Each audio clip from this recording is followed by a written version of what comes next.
Paano masasabing mahal ka? Hindi ko alam kung kailan eksaktong nagsimula ang tanong na yun sa isip ko. Siguro nung isang gabi na habang kausap ko yung friend ko, bigla niyang tinanong sa akin, paano ko nga ba nalalaman kung mahal ako ng isang tao? Bigla na lang akong tinamaan ng katahimikan. Wala namang bago. Tahimik naman talaga palagi. Pero iba yung tahimik na may tanong kang gustong sagutin, pero hindi mo alam kung saan magsisimula.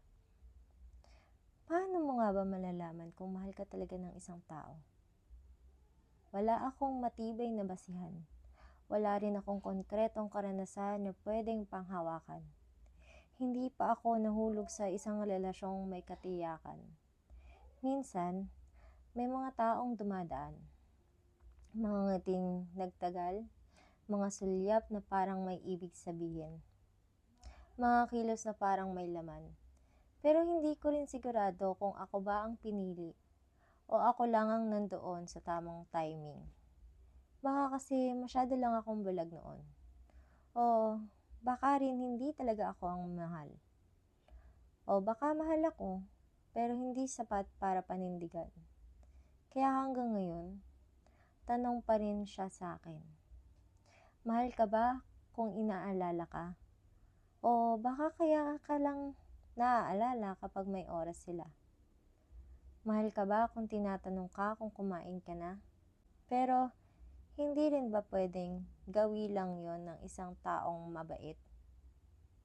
Minsan kasi, ang hirap paghiwalayin kung alin ang totoo at alin ang sanay lang.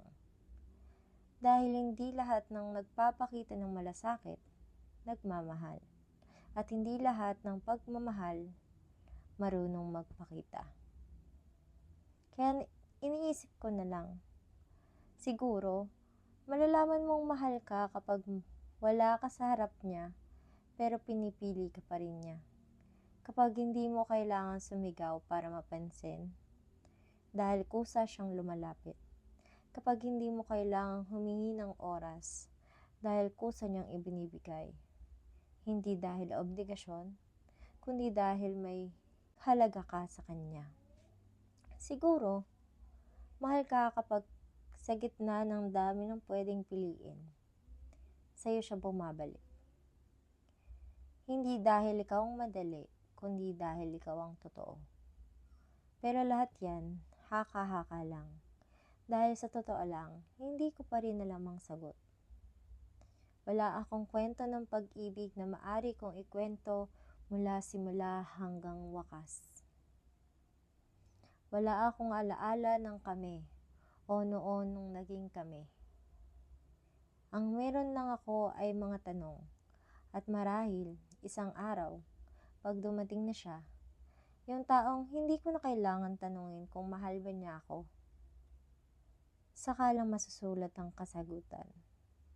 Pero ngayon, sapat na siguro ang pag-amin na gusto ko ring maramdaman kung paano nga ba mahalin ng totoo, tahimik at buong buo.